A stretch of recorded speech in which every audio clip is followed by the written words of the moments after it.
Ho, ho, ho. Dad, I can't wait to see Santa. Yeah, there he is, Timmy. Are you excited? Oh, I'm so excited. Oh man, this is my favorite part of Christmas. I know, right? It's... Ho, ho, ho. Well, who's next? Well, Mr. Hurley. Ho, ho, ho, ho, ho, ho, ho. Dad, you know Santa Claus? No, son, I don't know Santa. Why, yes, he does, little boy. Your daddy knows Santa very, very well. Yeah. Ho, ho, ho, ho, ho. Timmy, want to tell Santa what you want for Christmas? Dad, you should go first since you already know Santa. No, son. Well, I think that's a very good idea. Ho, ho, ho, Mr. Hurley. Have yourself a seat right here on these gams. Dad, come on, do it. Yeah, Dad, do it. Do it. That's my dad. Well, seems like they want you to, Mr. Hurley. Okay. Well, have a seat right here. Yeah, that's right. Nice and warm for you. All right. So, Mr. Hurley, tell me, how did you enjoy the town of Moonset? Oh, it's you. Yes, from the old convenience store, that's right. Or shall I say, ho, ho, ho. Oh, it never gets old. Well, as I'm sure you're aware, sir, I did not at all enjoy my time in Moonset and had a hell of a time finding my way out of there. Well, hell is a good way to describe it. Well, I hope you do come and see us soon. I was so sad to see you leave. Wasn't able to give you a little parting gift, a bit of Moonset memorabilia. This is my watch. I was wearing my watch. How'd you get my watch? Well, time doesn't work the way in Moonset the way it does other places. You see, we got, let's call them a governing board that operates the, let's say, nuts and bolts of our town. They always got their eye on us, always watching, always making little calculations, little adjustments. They run pretty much everything to do with Moonset. What do you mean, governing board? Well, as old Saint Nick, I spend a lot of time up in the sky, flying with my reindeer, delivering presents to all the good children all over the world. And I see them up there. You see him? What do you see?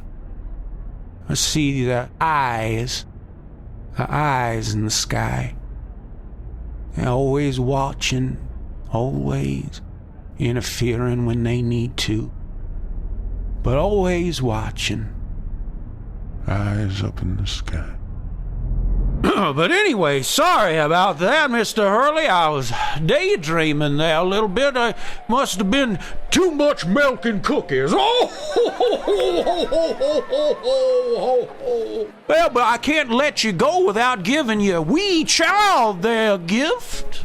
I don't know, Timmy. Yes, he was at the very top of the nice list this year. He's been a very good boy, haven't you, Timmy?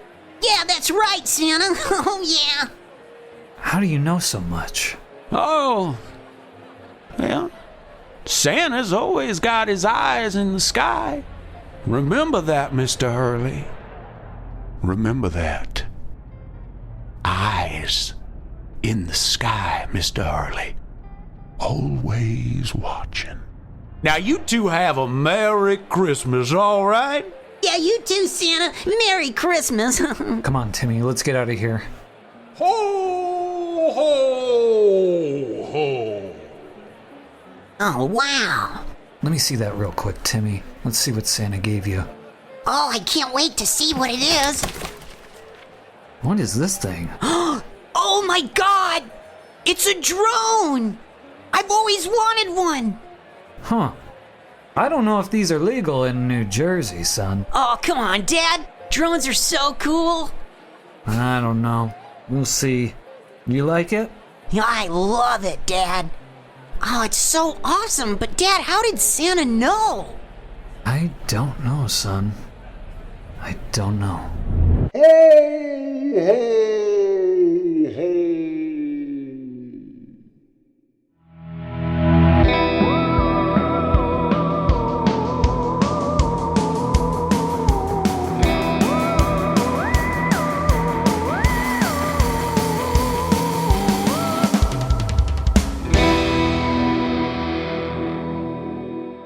Citizens of the Milky Way, my name is Dylan Hackworth. And I'm Gage Hurley. And you have arrived at the Creep Street Podcast. That's right, baby. Buckle up, one and all, in your post-holiday haze that is Friday, December 27th, 2024.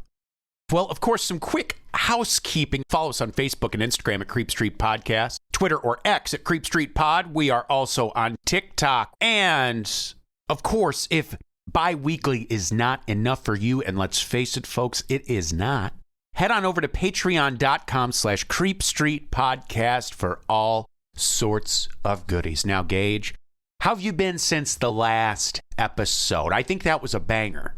I do too. I've been great. And I love think the the response. people really loved it. Oh, yeah, the response. People, it just felt so good to be back in the saddle again.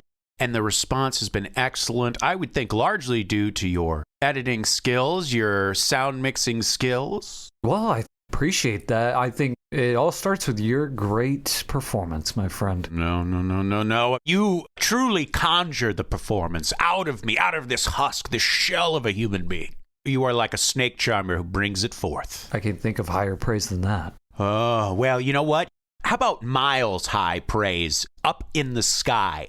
The kind of praise that watches over you while you're asleep. You know what I'm talking about? I know what you're talking about. Folks, this week's episode is UFO Invasion, Spain, 1968.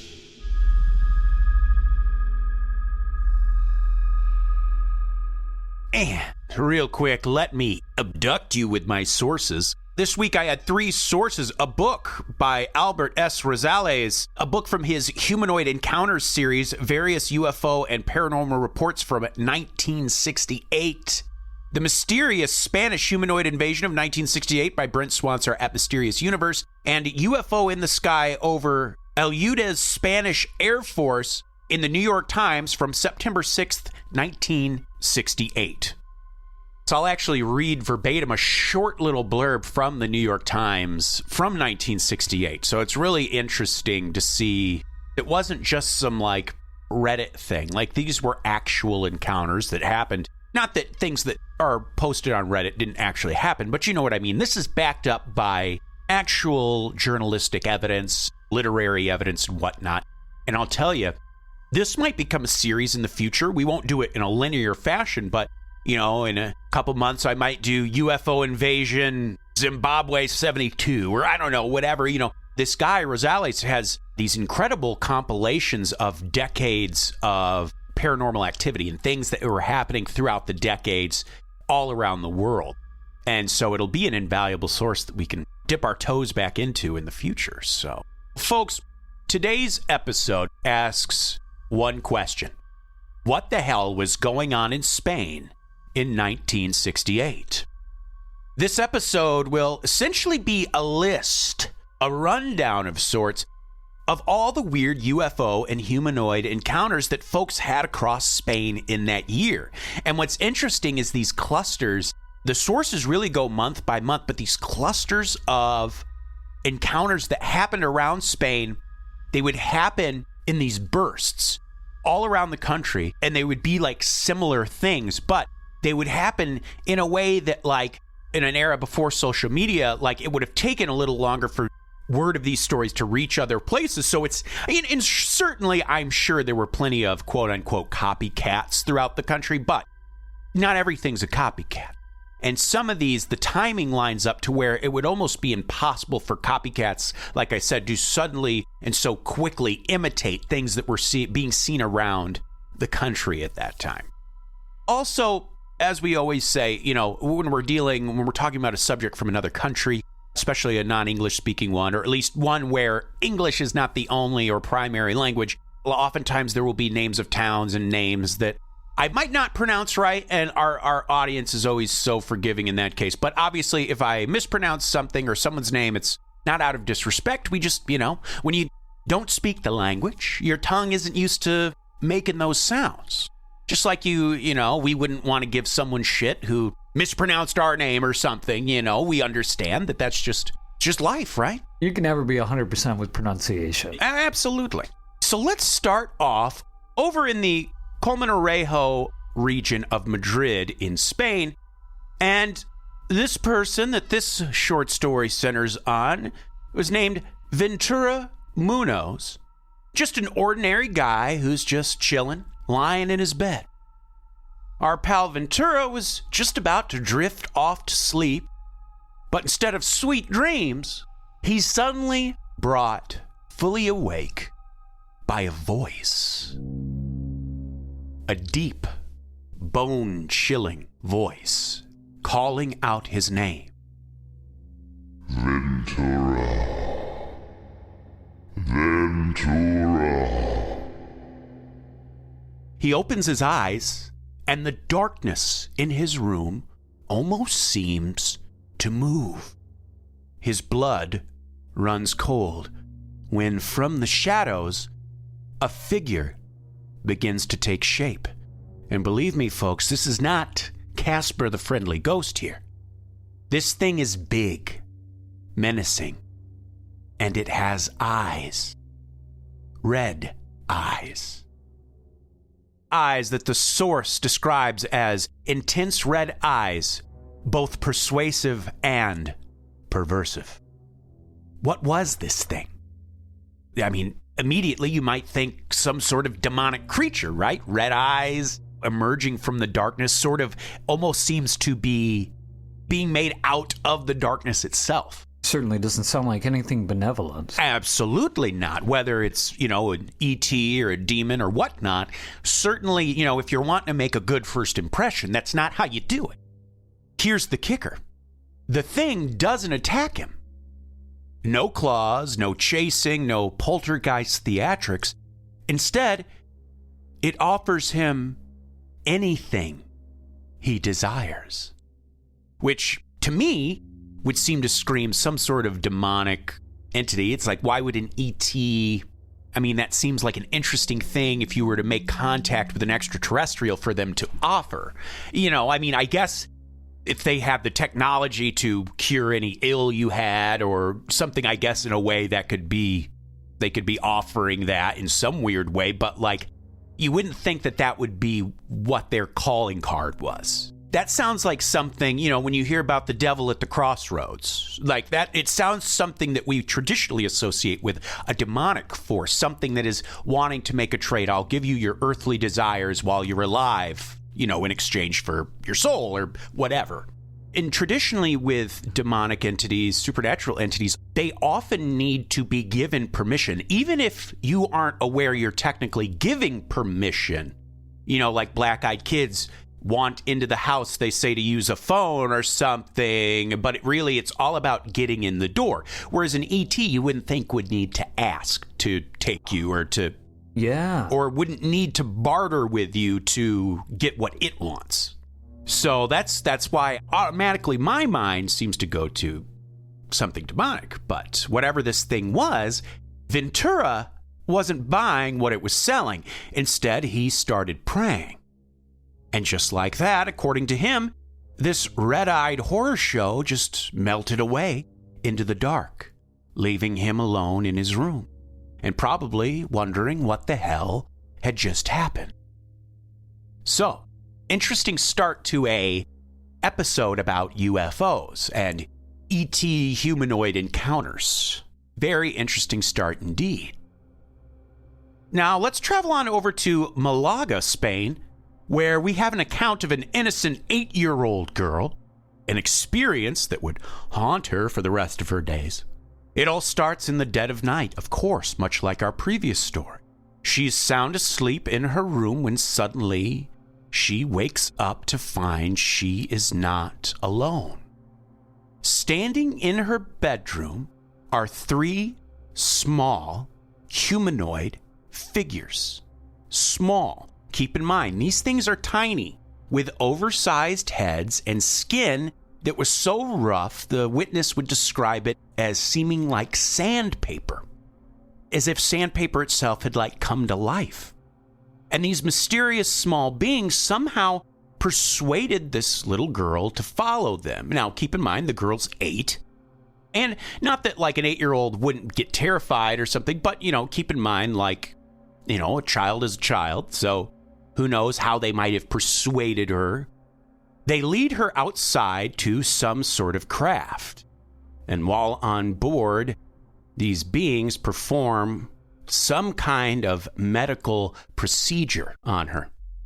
And as if that wasn't enough, during the process, the witness claims they implanted a device into her body. So once again, we have this idea of persuasion, which is not something we associate usually with UFO abductions or alien abductions.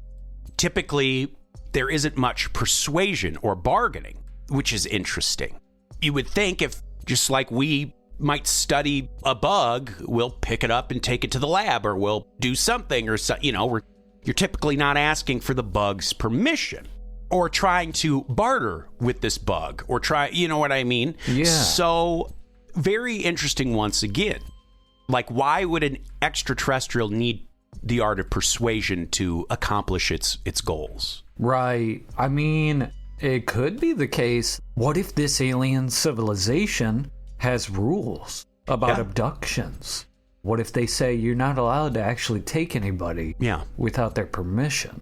And you know what? You have a great point. Consider because obviously we don't pretend to, we only know our cliches and or patterns. We recognize patterns. That's a human thing. So we don't associate bartering with ETs the way we do, say, from paranormal stories or demonic stories where someone is bartering or an entity is trying to barter. But who's to know? Let's say, there's many theories that our government has long been in cooperation with these things. Maybe it's a thing of hey, you need to ask permission before, or you know what I mean? Or something weird like that. Or it's just their own inherent, maybe when they encounter a new species, they learn its inherent traits and go, okay, well, humans, we can't it's an offense to them to just take. So even though we would be horrified of them regardless, maybe that's their way of being well, we comply with standards or human protocols. Yeah. Essentially. Something most humans, obviously, no matter where you're from, would not want something like that happening against their will, So maybe it's just a thing they inherently know about human civilization, and they know, and that's their weird way of asking permission first in a weird way or something. I don't know. But it is weird to associate the art of persuasion with ETs, that's for sure. So let's buckle up for our next tale from 1968 Spain. This time we are in Huelva, Spain. Once again, we are following an 8-year-old who is cozy in their bed when suddenly things start getting weird. This next witness, the source names as Julia G, so we'll just call her Julia. One night, Julia woke up in the darkness of her room feeling that something was off. And she was quite right, because there at the foot of her bed was a woman, or at least what looked like a woman. This woman somehow, as she described it, had dark skin, yet her body almost seemed to radiate in an almost blinding luminescence. She was dressed in a flowing white robe, standing completely still. And to top it all off, she was smiling. A smile that the source says was so eerie, it sent chills straight to Julia's core. Now, I always like when sources say something like that, because it's well, any woman who I don't know standing at the foot of my bed in the middle of the night will probably send chills down my spine, whether or not they're glowing or have an eerie smile. But this smile is actually something we encounter a lot. Believe it or not, it has popped up in a lot of UFO adjacent cases. Primarily, one of the most famous ones, the grinning man, which is connected to the Indrid Cold and the Mothman mythos. A smile that is often described as uncanny in that it's just a little too big to be natural. It's not obviously unnatural, but it's just big enough and like held in a way that seems just so much that it's just unnatural, that it gives you that uncanny unease. We kind of talked about it, I think, on the last episode, a little bit about that uncanniness. There's something about uncanniness that just, it gets under our skin. So naturally, Julia did what any terrified 8-year-old would do. She dove under the covers. I think what most any terrified person would do, honestly.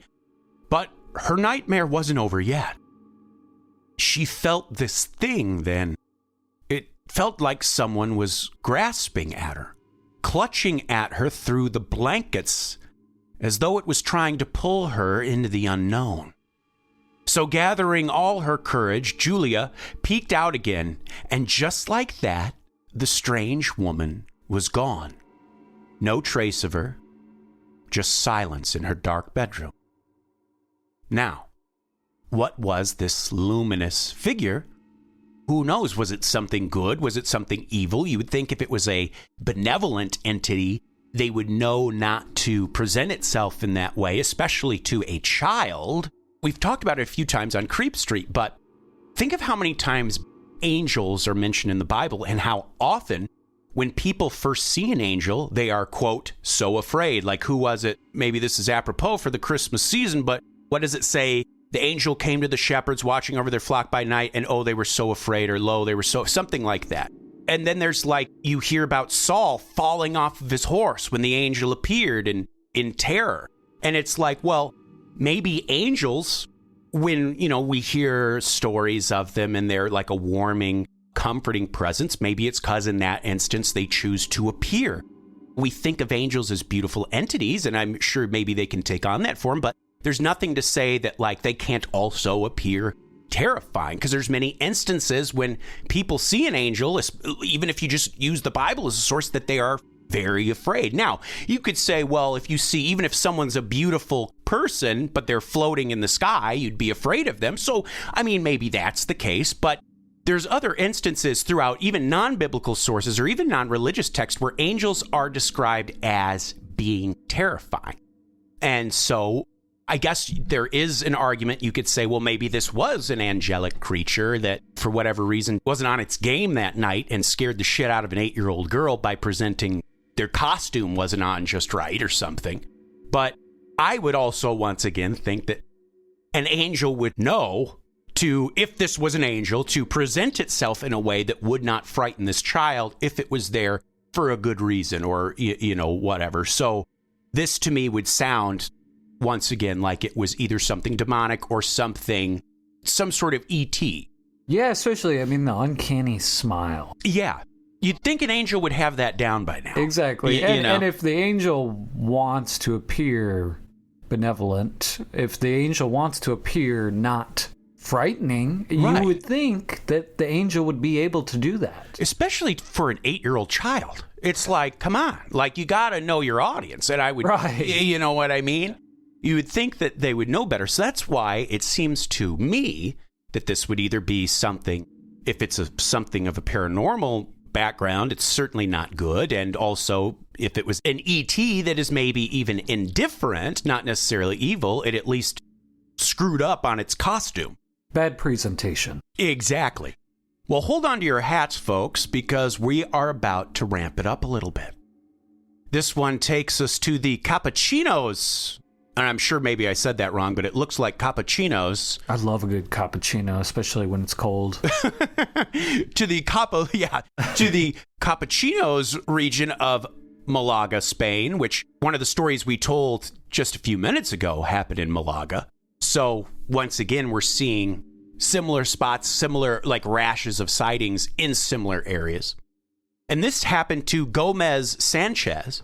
She was just going about her day, tending to some chores in her home's indoor patio with the help of a young neighbor, and everything was, like a normal day.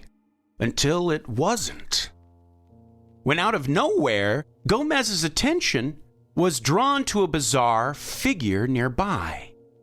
It was thin, less than a meter tall, with long hair and a disproportionately large head. Now, already, this is evoking, and who knows, we aren't reading on yet, but who knows, but already I am getting visions of what we consider the typical gray aliens. Your typical tall, skinny, bald head, big black eyes. What you think of when you think of your typical pop culture alien.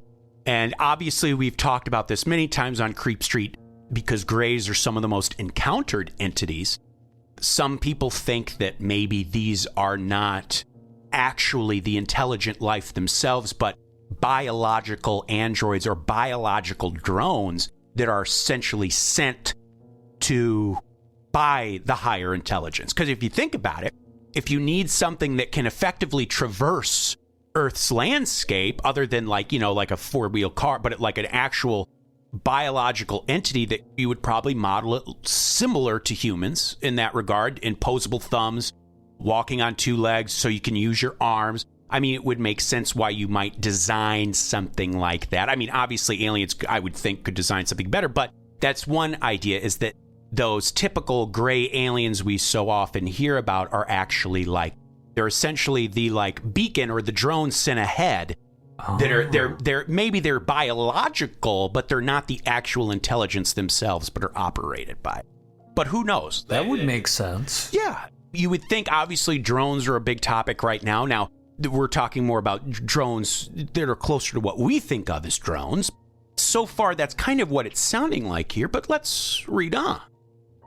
This large head, the source says, is the kind you might associate with a newborn, only much more grotesque.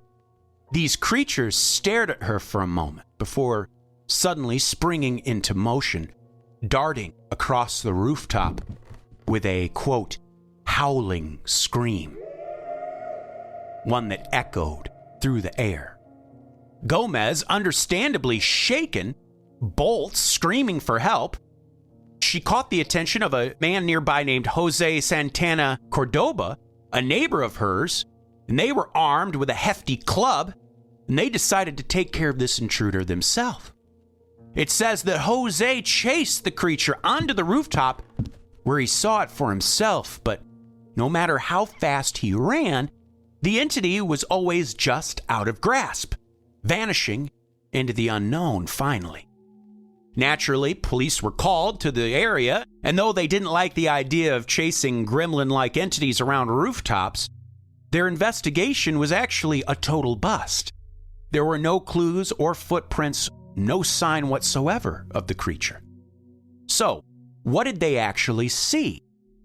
This little, small thing that could run fast. That's another thing reminds us very much of the Kelly Hopkinsville goblins, UFO entities that people debate whether they came from the sky or from the mines, the cave systems that were around. Last episode, I think we talked a lot about caves and how oftentimes things might be associated with our cave systems, that maybe they're all actually coming up from the ground, from the earth itself.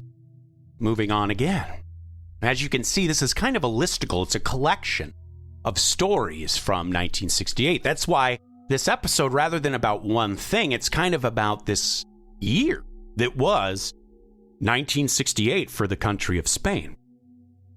So, our next tale happened one chilly November morning in 1968 in the bustling neighborhood of Barrio del Carmen in Valencia, Spain, and our witness was a 6-year-old child, innocently playing at home, blissfully unaware of the bizarre experience that was about to be had.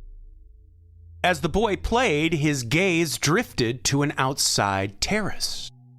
That's when he saw it. A figure perched in the morning light, something that sent a shiver up his spine. It was a strange, winged creature, seemingly scanning its surroundings as if searching for something. Its wings were leathery, like those of a bat, and its body had no feathers, only a bare, alien-like skin.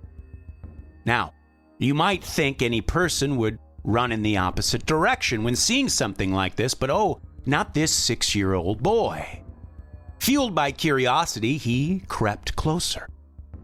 And that's when the unsettling details of this bat creature became even more clear.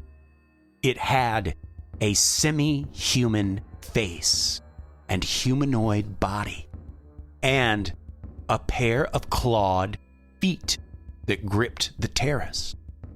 Imagine looking into the eyes of something not quite human, but also not quite beast. This is very interesting. It reminds me a bit of an episode we did called The Van Meter Visitor.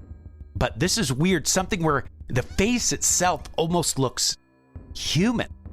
It gives you almost a repulsed kind of, the leathery skin. And once again, it's that uncanny thing that obviously if you see a big bat that's the size of a human, you're gonna probably freak out regardless. But yeah, it's those little details when you're hearing a story back. Think about it like this. If you encounter a hungry lion in the wild, you're going to be scared whether that lion is a lion or it's like a lion with a strange humanoid face. But if you're reading it back, person encounters hungry lion in the wild versus in person encounters a hungry lion in the wild that had this strange aura and humanoid face, you're going to take more notice of that because of course you're supposed to be afraid of a hungry lion in the wild. But it's these other features that just, in retrospect, make it stranger. Before the boy could get any closer, the creature seemed to sense his presence. It turned to face him, its claws digging into the terrace as its wings stretched wide. Then, with an almost casual grace, according to the source, the creature took off into the sky, vanishing beyond the rooftops. So, here's something again. This is a story that leaves us with so many questions. Is this alien in nature? Is it some sort of a cryptid, like a Bigfoot or a Van Meter Visitor or a Thunderbird or whatever other creatures of legend? Was this some sort of eerie vision only meant for a child? Because you have to think, like, how did this child's story get to the researcher who wrote this book and included it? Was this something, because oftentimes we'll hear stories about one person being able to see a entity at the same time while others around them can't, or vice versa. Everyone can see it except one person. Was this something meant for that child to see? Or did this kid, was he alone and he just happened to be the only one? Who knows? Before I continue on, it makes me think of this idea of it looking for something. Remember how it said it was scanning the area looking for something? Right now everyone's talking about over New Jersey, these weird drones. Who knows? Are they extraterrestrial, or are they a foreign military thing, or is it our military and they're just not telling us?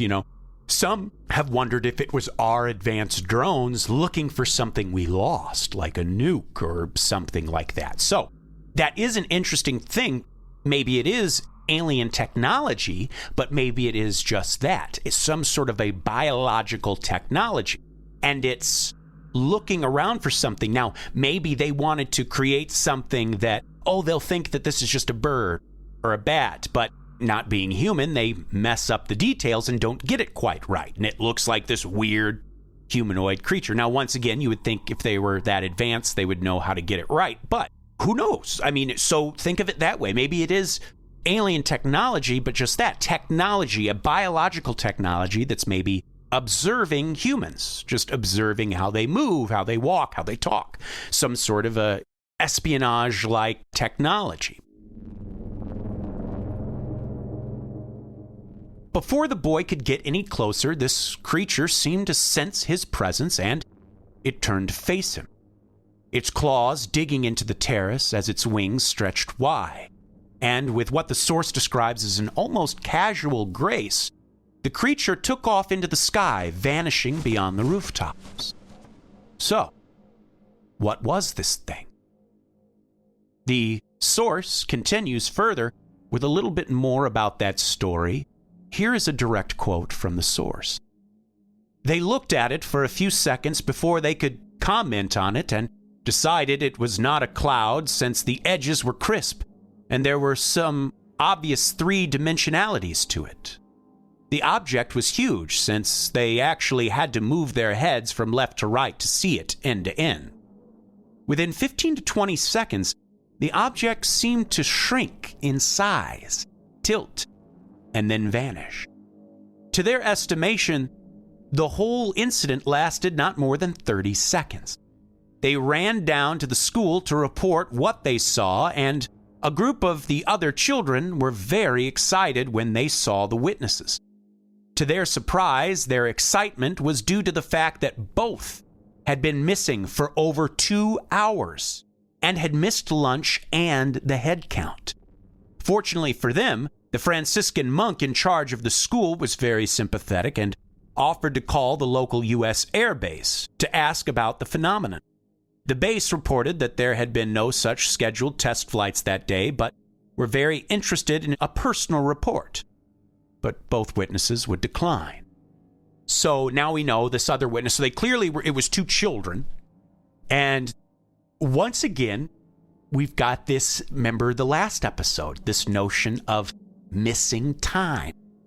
Very common with UFO cases. These boys who thought they were just playing down the street, probably for recess or something, returned to the school to tell everyone what they had saw, only to find out that they had been gone for much longer than they thought, so much that they missed lunch, that they missed all this stuff. So once again, it's like there is a dilation of time attached to an entity, just like how we hypothesized with what might have been happening in the last episode was maybe there was some sort of time effect that was attached to some sort of an entity. Very interesting to think about.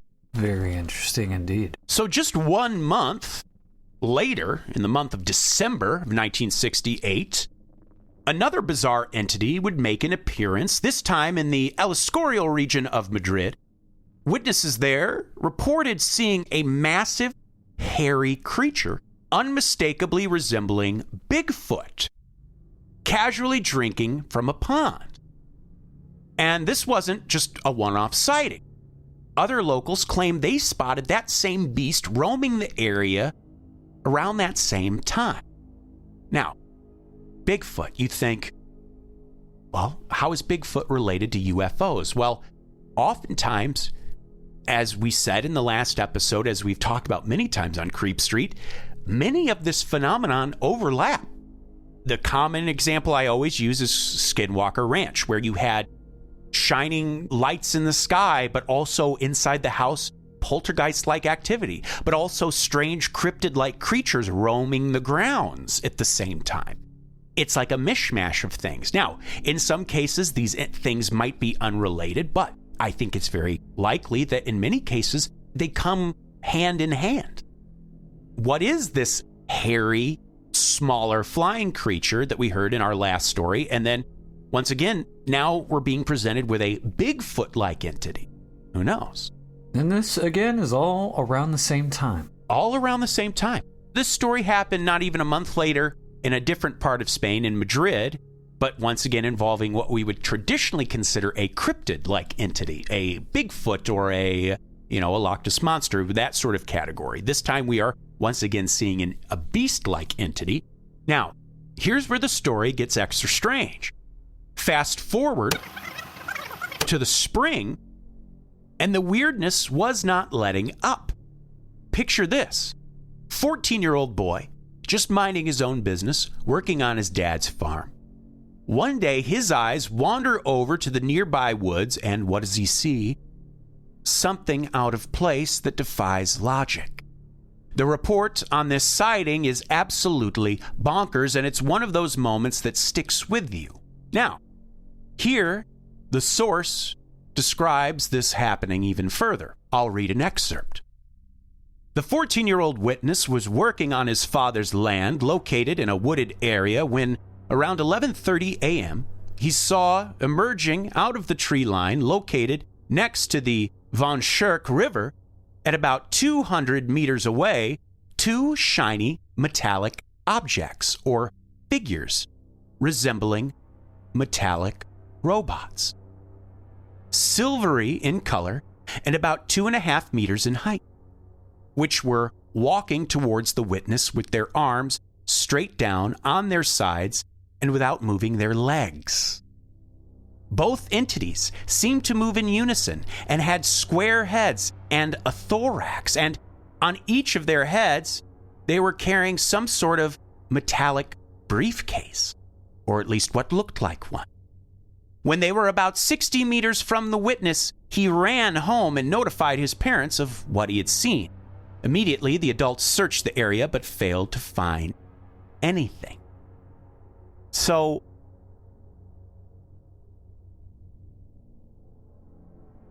think about it.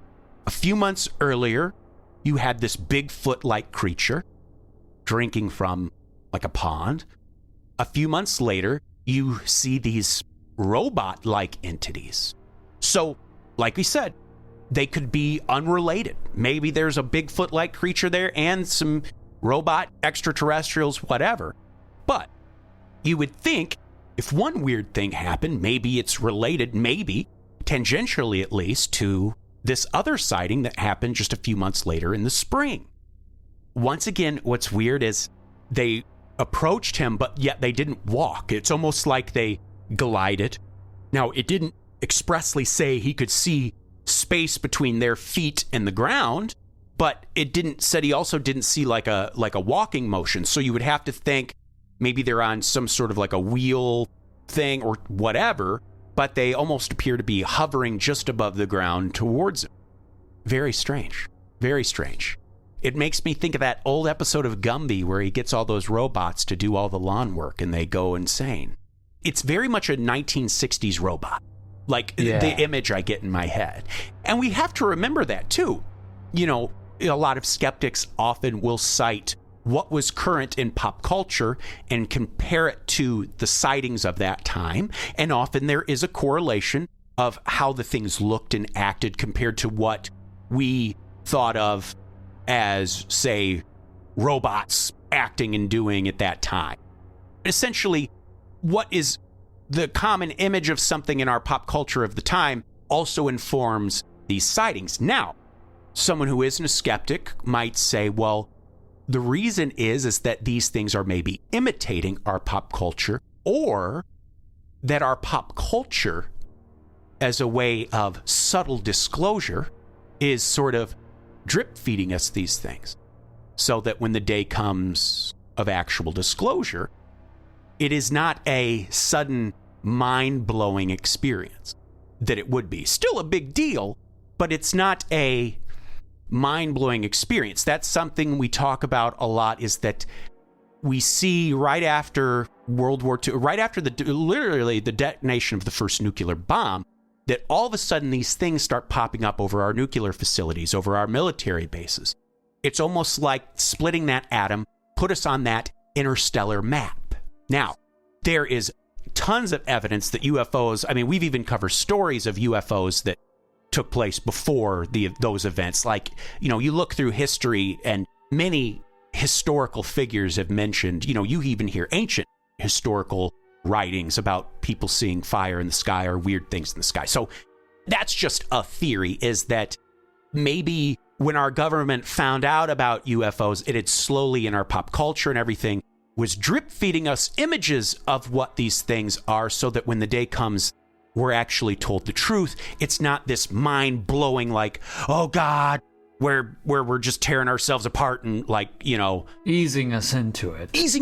Exactly. It's the whole frog and put the frog in the boiling pot, he hops out. But if you put him in regular water and slowly set it to boil, the frog doesn't know it's being boiled alive. So it's sort of like that. Like, we're sort of being trained to not freak out once it's confirmed that they're real. And if you think about it, I mean, heck, if that was the case, it would seem like they're doing a somewhat, so you go from this thing being a big popular movie trope to suddenly the news is actually, what was once considered kind of a joke. Now, like, mainstream news actually regularly talks about these things with actual journalistic gravitas in some regards. Like, it's not just some fringe network or something. It's, now you're actually seeing what's, quote unquote trusted sources actually talking about these things. So, I mean, if that was the plan, that would make sense, because it does seem, if that was the case, like, these things over New Jersey. What if it's just like part of the whole plan to slowly get us into, that mindset of like, I think there's a lot of people who maybe 10 years ago would have scoffed at the idea of UFOs or aliens or whatnot. Now maybe have, at the very least, a more agnostic view of them. They're more just like, who knows? Maybe like that. You know what I mean? So even in that regard, they've already gotten their foot in the door. Because maybe it's almost priming us for the truth. Exactly. Like getting people ready. Exactly. Because if you never heard anything about this kind of stuff in the mainstream media, right, and then one day, they dropped a bomb of, they're real. Yeah. And this is what they are. It could cause a lot of panic, like you said. Right. But another possibility, for the reason that people are describing similar things to the time period and the pop culture, could be the trauma and the memory filling in the gaps the way our brains do.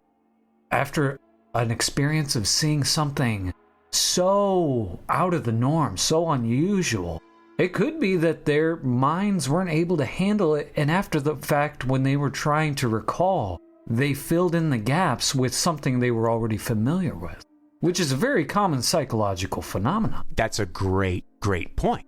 That's a great, great point. That maybe what they saw was even worse than the scary reports we have. That it was something so, that the only thing their mind can process, it was something already scary, but something scary we could comprehend or at least deal with on a psychological level. Our listeners know I've been reading the Dune books, and I'm on Dune book 4, and, book 4 jumps ahead 3,500 years, and Leto 2 has gone from an 8-year-old boy to this sort of half-human worm god that is massive in size and blah, blah, blah. And he talks about bringing back Duncan, Idaho over and over in the form of a Gola, which is like a clone, but a clone that shares the memories of all their past incarnations. And every time he talks about over these thousands of years, he's brought back many Duncan, Idahos, most of which instantly went mad and either took their own life or tried to kill him, and therefore he had to kill them. So there's this moment where he's talking to Duncan, Idaho in the dark. He won't let him see him at first, and he's like, just so you know, it's really weird. He explains it to him verbally first, and then when it comes time to show him, the lights come up, and he's like, there's this interesting moment where he's sort of narrating it in his mind, watching Duncan, like, he's like, can see his mind bending.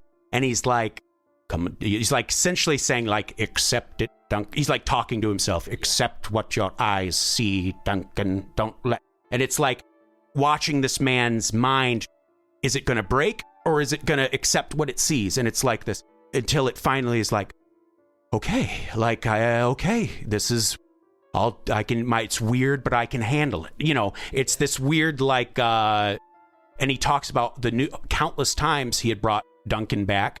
Duncan, who was this, who loved this boy and his family and was a sworn protector of the Atreides family. What would you do if suddenly the next day you realized it was 3,500 years in this future, and this 8-year-old boy you knew was actually now this massive worm god? It's like, of course your mind could very easily snap. So yeah, it's kind of like that. It's almost like, are some of these encounters so awful that our minds fill in those blanks with something awful? You're absolutely right. I mean, or something more palatable. Absolutely. Something maybe they're, like you said, maybe it was so terrifying, so unusual, right, so outside of anything they've ever experienced. Their mind literally couldn't handle it. Right. Exactly. Well, it was actually the spring of 1968 that was probably the most active part of that year. You see, spring of 68 brought us some of the strangest encounters of that year in Spain. Just like this next one, which happened near San Sebastian in the Basque region. A woman in Montejulia was going about her evening when suddenly a dazzling light descended from the heavens and landed right nearby, perched in a tree in her yard. But get this, this wasn't just a light. Oh no. It emerged from two towering figures who were dressed in what the witness could only describe as white diving suits, complete with what looked like wings on their back. Now, I don't know about you, but that's already, it sounds like a angel costume you'd get at like, a Spirit Halloween or something.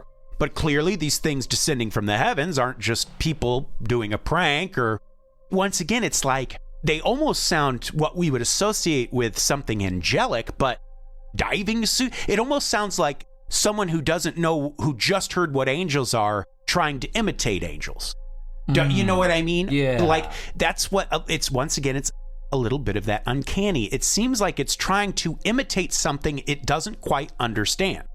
Yeah. Do you know what I mean? It clearly comes across as a imitation, and clearly from the point of view of the thing trying to imitate, it's not quite right. Right. It's like it's trying to, okay, well, humans like angels. Maybe this person is a religious person, like this is a religious area. Like, okay, well, if they like angels, let's go in an angel costume.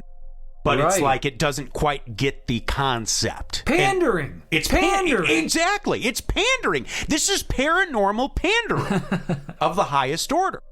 But in a way, I mean, when we talk about black-eyed kids, these things that seem to look like kids, but their dress is a little bit off. Like the dress looks a little bit outdated, or just something that's a little off. Like, can we use your phone? Like, or it's food time or something instead of it's almost time for dinner or something. Like it's almost like it's something it's trying to imitate, and it's not quite getting it right.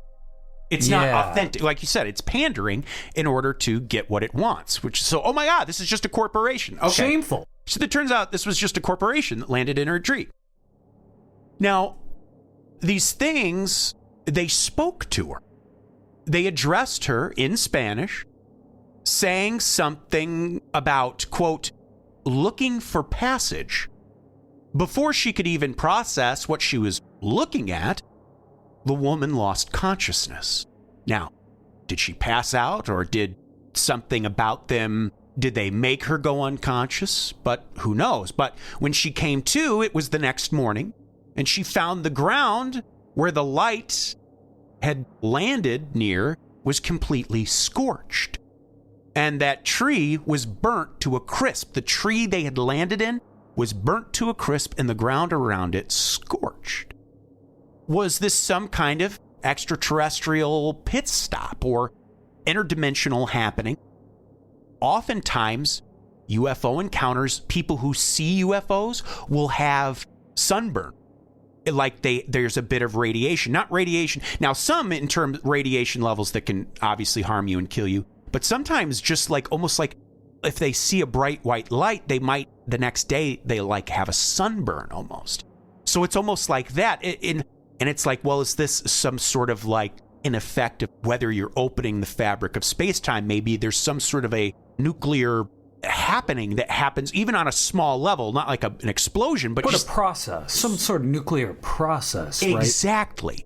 Whether it's the splitting of the fabric of space-time or these things literally descending from the heavens, do they emit some sort of, clearly some sort of a heat signature? Like we said, the ground was scorched and whatnot, but oftentimes in many UFO reports, like I said, people will have almost like a sunburn.